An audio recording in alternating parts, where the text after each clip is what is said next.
नमस्कार दोस्तों, मेरा नाम है विजय कुमार और आप देख रहे हैं कॉमिक्स पिटारा चैनल को। तो चलिए दोस्तों, बाकेलाल के इस हास्य और मजेदार कॉमिक्स को शुरू करते हैं, जिसका नाम है बाकेलाल विशालगढ़ में। आप देख सकते हैं इसका कवर पृष्ठ कुछ इस तरह का है। ओके, देख सकते हैं। शक्तिनगर। कई माह से कठोर तपस्या कर रहे थे ऋषि पंगानाथ, और आज आंखें खोलो बच्चा, तुम्हारी आराधना सफल हुई। जल्दी वर मांगो। ओम। ऋषि पंगानाथ ने अपने नेत्र खोले।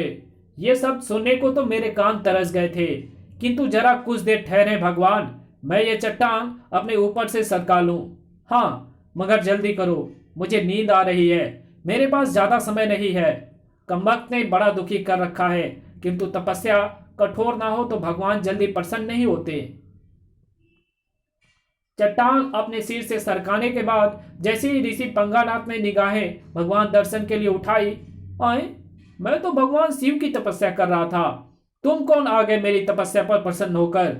ये तपस्या तुम अपने मित्र राजा शक्ति सिंह के बदले में कर रहे हो या नहीं?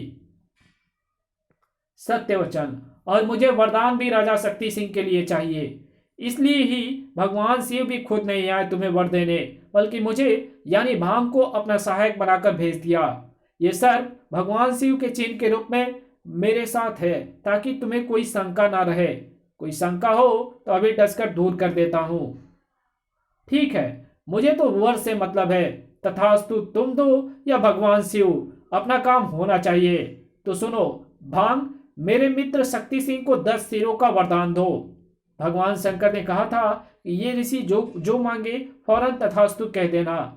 ये लो, ये अमृत राजा शक्ति सिंह को पिला देना। ये अमृत उसका एक सिर कटने पर भी उसके धड़ को जीवित रखेगा, किंतु सिर पहले के कटने पर ही प्रकट होगा। वाह! अब जब ये समाचार मैं अपने प्रगाढ़ मित्र शक्ति सिंह को दूंगा तो वो प्रसन्नता से झूम उठेगा। सीधे महल चलो सैनिक। कमबख्त ने ठंडा गरम नहीं पूछा, मुझे दूध भी नहीं पिलाया। उसी समय घोड़े पर सवार वो रहस्यमय साया चंदननगर की सीमा से निकलकर बढ़ा जा रहा था शक्तिनगर में। राजा शक्ति सिंह मेरा प्रस्ताव नहीं ठुकरा सकता। फिर जल्दी वो घुड़सवार मौजूद था शक्ति सिंह के सामने। बाकेलाल? ओह, क्या तुम ही हो बाकेलाल, जिसके भय से मैं विक्रम सिंह की अनुपस्थिति में भी विशालगढ़ पर आक्रमण करने की हिम्मत ना जुटा सका? हाँ, मैं ही हूं बाकेलाल, और मैं जानता हूं कि तुम्हारी विक्रम सिंह से दुश्मनी है। दुश्मनी की वजह है, एक बार महारानी तारामती गंभीर रूप से बीमार हो गई। तब मुझे एक ऋषि ने बताया, राजन, तुम्हारी महल से कोई साधु खाली हाथ लौट गया है। ये उसी का शाप है। हाँ मुनिवर, बहुत बदमाश साधु था। एक कटोरी आटा मांग रहा था, जबकि मैं देता हूं एक चुटकी आटा, और वो साधु मैं ही हूं। तुम्हें बिना कारण बताए 10 राजाओं के यहाँ जाकर भीख मांगनी होगी, और तभी ये सांप टूट सकेगा और तुम्हारी रानी अच्छी हो सकेगी। 10 राजाओं के यहाँ भीख मांगने जाना ही होगा। 9 छोटे बड़े राजाओं ने मुझे भिक्षा दे दी। ये लीजिए महाराज, भिक्षा में हाथी जो कि बीमार है, स्वीकार कीजिए। आप भी क्या याद करेंगे कि किस राजा से पाला पड़ा था? पहले वो तो बोल शक्ति सिंह कि भगवान के नाम पर दे।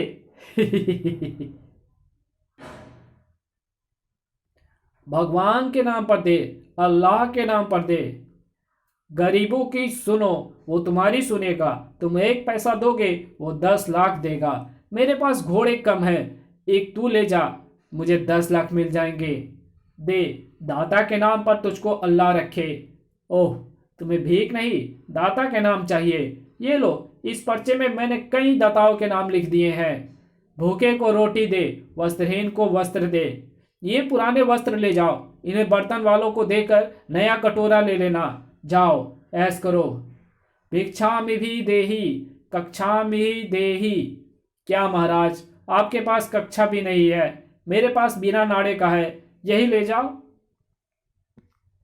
दे दे, कुछ दे दे। तेरे बच्चे जिए, तेरा खून पिए। पहले ही खटमल सारा खून पी चुके हैं। ले, ये खटमल ही ले जा। तेरे दर पे आया हूं, भिक्षा लेके जाऊंगा। आए, तू मेरे मोहल्ले में कैसे आ गया? मैं राजा हूं, भिखारी नहीं। इस नगर का राजा मैं हूं। तेरे जैसे भिखारियों के लिए मुझे भीख मांगनी पड़ती है।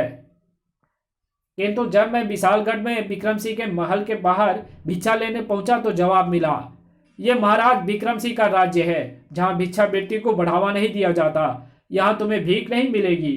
वो देखो, घोड़े ने लीद कर दी है। झाड़ू उठाओ, साफ करो, पारिश्रमिक भरपूर मिलेगा। मेरा यह अपमान, तेरी मेरी दुश्मनी शुरू हो गई राजा विक्रम सिंह। और जब शक्ति सिंह किसी से दुश्मनी करता है तो उसे 100 सालों में तो क्या, अगले जन्म में भी निभाता है। शेष बचे अन्य राजा से भीख प्राप्त करने में मुझे जो विलंब हुआ उसमें महारानी की मृत्यु हो गई। बस तभी मैंने सोच लिया था कि विक्रम सिंह की मृत्यु मेरे हाथों होगी। शायद इसलिए वो मेरे हाथों नहीं मरा। मेरा मतलब है कि यही अवसर है महाराज। दे दे, कुछ दे दे। ये लीजिए, ये चमत्कारी ढाल सभी शस्त्रों को अपनी तरफ खींच लेती है। ये आपके पास होगी तो आप युद्ध में पराजित नहीं होंगे। कौन है बे? ओह, राजा। चलो, कंगले से राजा के पास गई। ढाल के बारे में जानने के लिए पढ़ें दिल का चोर, जो कि मैंने ऑलरेडी अपने चैनल पे अपलोड कर दिया है। ओके, और अब सुनिए मेरी योजना, जिस पर आपको फौरन काम शुरू करना है। फुस, फुस, फुस, फुस। ओह, वैसे मैं खुसर पुसर से बहुत डरता हूं, क्योंकि एक बार यही करते हुए रानी ने मेरा कान काट लिया था। योजना तो लाजवाब है बाकेलाल, किंतु एक ही बात समझ में नहीं आई कि तुम एकाएक ही विक्रम सिंह के दुश्मन कैसे बन गए। महाराज, सत्य तो यह है कि मैं कभी विक्रम सिंह का हितैषी था ही नहीं। मुझे तो विशालगढ़ का राजा बनना है। वाह, इस योजना के पूरा होते ही विक्रम सिंह की मौत भी मेरे हाथों हो जाएगी और तुम भी विशालगढ़ के राजा बन जाओगे। तो अब अभी मैं चलता हूं, क्योंकि सुबह तक अगर मैं बगीचे में ना पहुंचा तो मोटा बेकार इस संदेह में पड़ जाएगा, क्योंकि मैं यहां छिपकर आया हूं। इधर अगले दिन बाकेलाल, रात्रि के समय वो चमत्कारी ढाल चोरी हो गई। पिताश्री, मैंने बाकेलाल चाचा को घोड़े पर ढाल ले जाते देखा था। मारे गए बेटा बाकेलाल। इसे वहम हुआ है महाराज। हो सकता है चोर की कदकाठी मुझसे मिलती हो। बच गया ये झूठ बोलकर। उफ, बच गया। किंतु पिताश्री, घोड़ा तो यही था। उस घोड़े की कदकाठी भी तो इसके जैसी ही हो सकती है महाराज। बड़ा चालू है सिकड़ा। मुझे चलने ना खिला रहा होता तो अभी बोल के पोल खोल देता। चवड़ चवड़ कड़क।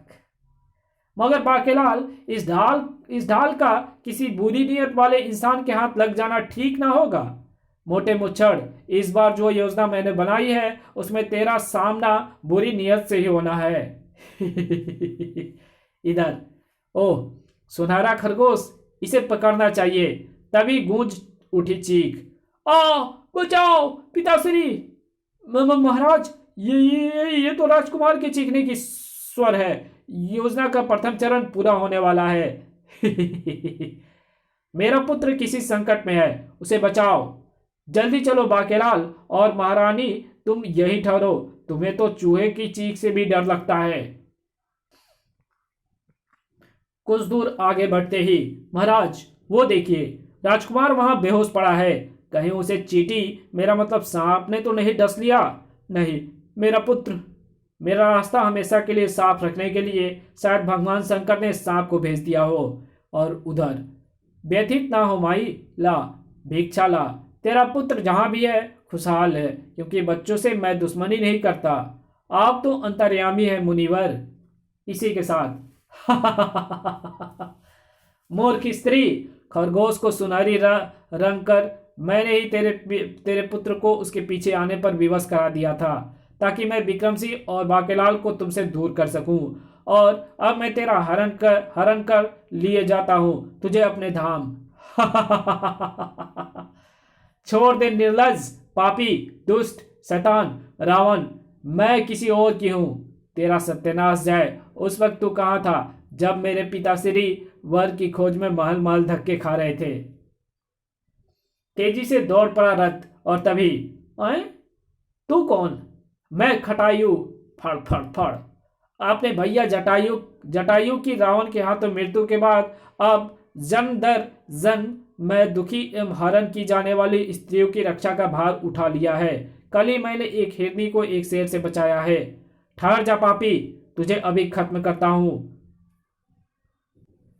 ठहर जा पापी, तुझे अभी खत्म करता है राजा शक्ति सिंह। खटायू, मदद करो। खचाक आ ओह, मैं शैतान से उस दुखी स्त्री की रक्षा ना कर सका। मेरे बाद अब भैया पटायू को यह काम संभालना होगा, किंतु वो तो खुद बदमाश है। बचाओ, अब तुझे बचाने कोई नहीं आएगा। ये शैतान ठीक कह रहा है। तो फिर मुझे चंदन सिंह की दासी से मांग कर पहने हुए जेवर राह में फेंक देने चाहिए, ताकि महाराज उनका पीछा करते हुए मुझ तक आ पहुंचे। ओह, ये तो चंदन सिंह के राजमहल में काम करने वाली मेरी पत्नी के जेवर हैं। जरूर इस रानी ने चुराए होंगे। इधर विक्रम सिंह और बाकेलाल जैसे एक कुमार को साथ लेकर वापस पहुंचे। अरे महाराज, ये फल एवं भिक्षा का पात्र यहाँ कैसे आ गए? इसका मतलब कि सारा काम योजना अनुसार हो गया है। मजा आ गया। अरे वाह, रानी भी गायब है। ये तो रामायण जैसी घटना हो गई। स्वर्णलता को ढूंढते ढूंढते दोनों जा पहुंचे खटाऊ तक, जो अपनी जिंदगी की अंतिम सांसें भर रहा था। बाकेलाल, देखो, रामायण की तरह मिल गया ना हमें भी जटायु, मेरा मतलब खटायु।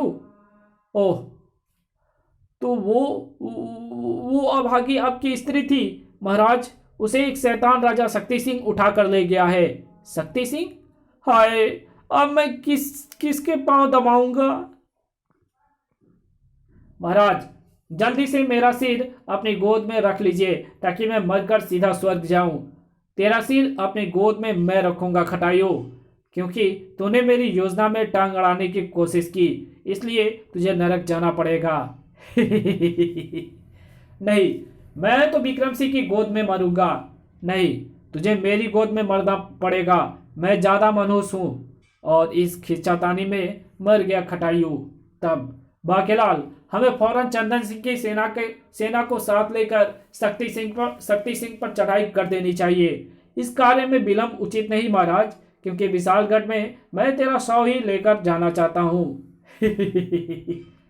शीघ्र ही। क्या? पर मेरे राज्य में सैनिकों से ज्यादा तादाद तो चूहों की है, जिन्होंने सैनिकों की वर्दियां इत्यादि खा डाली है।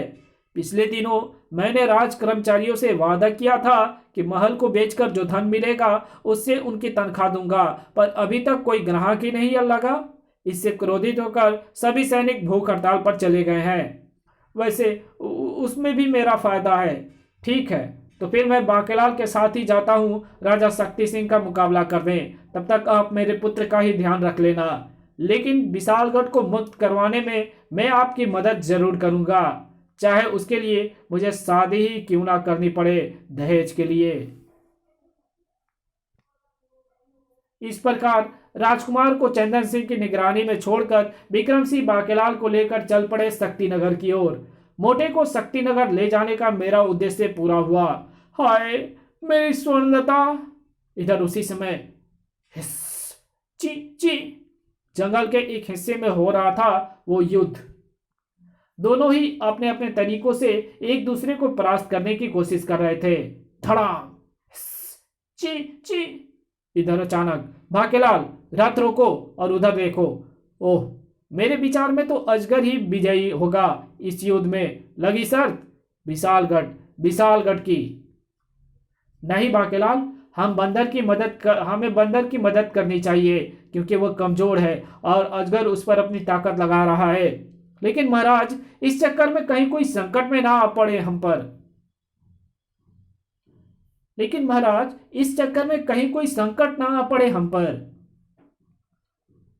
उस अजगर को तो मैं सबक सिखाकर ही रहूंगा बाकेलाल।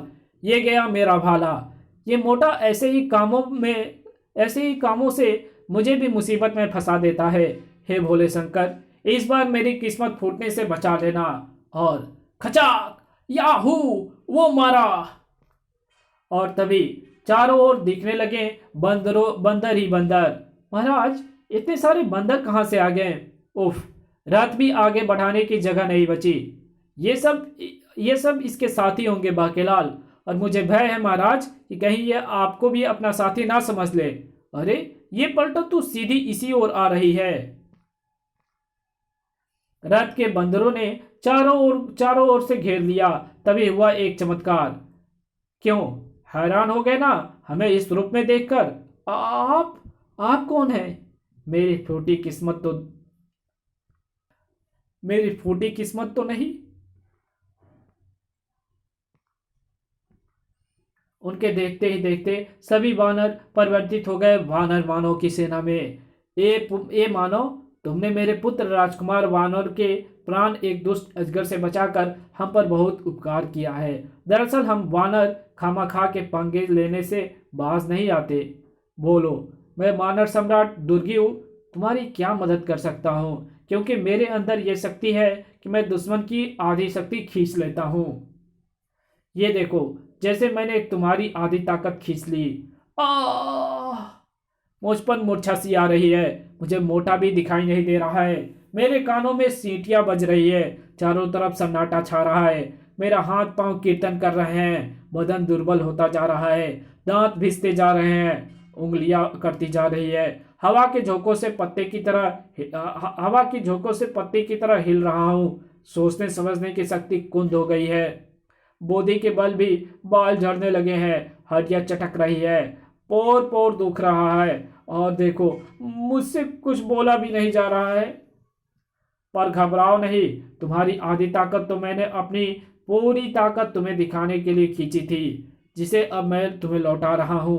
ओह, शुक्र है इसने मेरी ताकत लौटा दी, वरना मुझे तो चींटी ही उठाकर ले जाती।